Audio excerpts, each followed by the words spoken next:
इस वक्त की बड़ी खबर आपको बताते हैं। जेएमएम की तरफ से सरफराज अहमद हो सकते हैं राज्यसभा उम्मीदवार।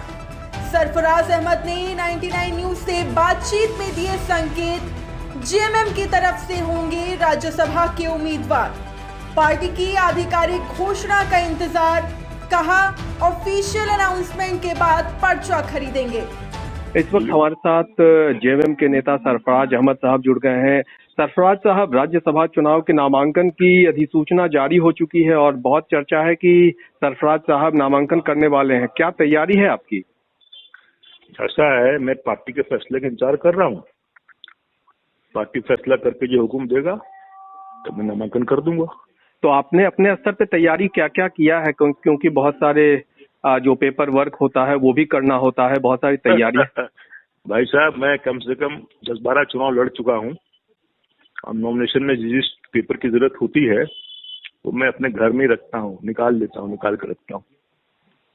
प्रस्तावकों की भी जरूरत होती है। विधायक बहुत सारे प्रस्तावक बनते हैं, उन लोगों से बातचीत आपकी हुई है अभी तक? हाँ, मैंने कहा ना कि पार्टी जो हमारे पार्टी का आदेश होगा और पार्टी की जिम्मेवारी होगी कि वो पार्टी का सिंबल और विधायकों को बुला करके दस्तखत कराने की बात है, वो सब पार्टी की जिम्मेवारी है। नेतृत्व के फैसले के बाद सब हो जाएगा, उसमें कोई दिक्कत नहीं है। सर, पर्चा खरीदना सबसे पहले पर्चा खरीदना होता है। पर्चा कब खरीद रहे हैं सर? हाँ, बस आदेश होगा, खरीद लेंगे। तो कब की तैयारी है पर्चा खरीदने की?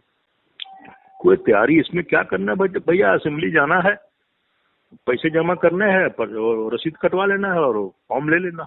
तो गठबंधन के बाकी जो विधायक हैं उन तमाम लोगों से बातचीत हुई है आपकी?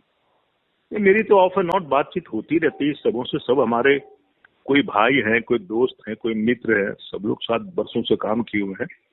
निश्चित रूप से जब उनकी आवश्यकता होगी उनको बुला लिया जाएगा।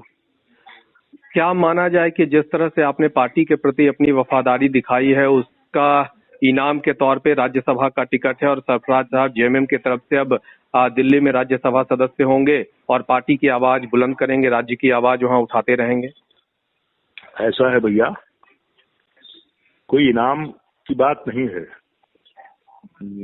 मैं जिस दल में रहता हूँ, नेतृत्व के साथ रहता हूँ और नेतृत्व के फैसला को हमेशा मानते हैं और ईमानदारी से हम काम करते हैं, चाहे दल का हो, जनता का हो। हम 3 बार 4 बार एमएलए भी रहे, एमएलसी भी रहे, लोकसभा भी हम जीते हुए हैं भैया, और मिनिस्टर भी रहे हैं। जब यूनाइटेड बिहार में लेट चंद्रशेखर जी के गवर्नमेंट में हम मिनिस्टर में काम किए हुए हैं। इसलिए वक्त पर, और एआईसीसी में मैं 11 साल तक AICC all India Congress committee में राजीव गांधी के साथ जी, और बिहार कांग्रेस का मैं 2 बार अध्यक्ष भी रहा हूँ।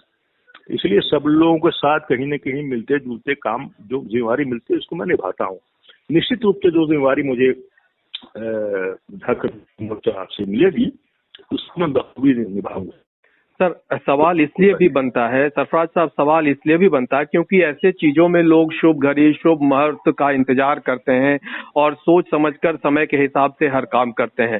तो आपने कुछ तो तय किया होगा कि जो नामांकन की तिथि है। भैया ऐसा है, मुझे अल्लाह पर, भगवान पर विश्वास है और सब समय और सब वक्त उनका बनाया हुआ है ना जी। और कोई वक्त खराब नहीं होता है भगवान के, अल्लाह के हिसाब से।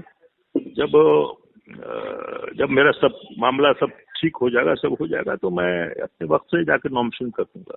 तो कब माना जाए? हर दिन, हर वक्त, हर समय तो ऊपर वाले के आशीर्वाद से ना होता है भैया। तो कब माना जाए ये अभी नहीं बता सकता हूँ मैं।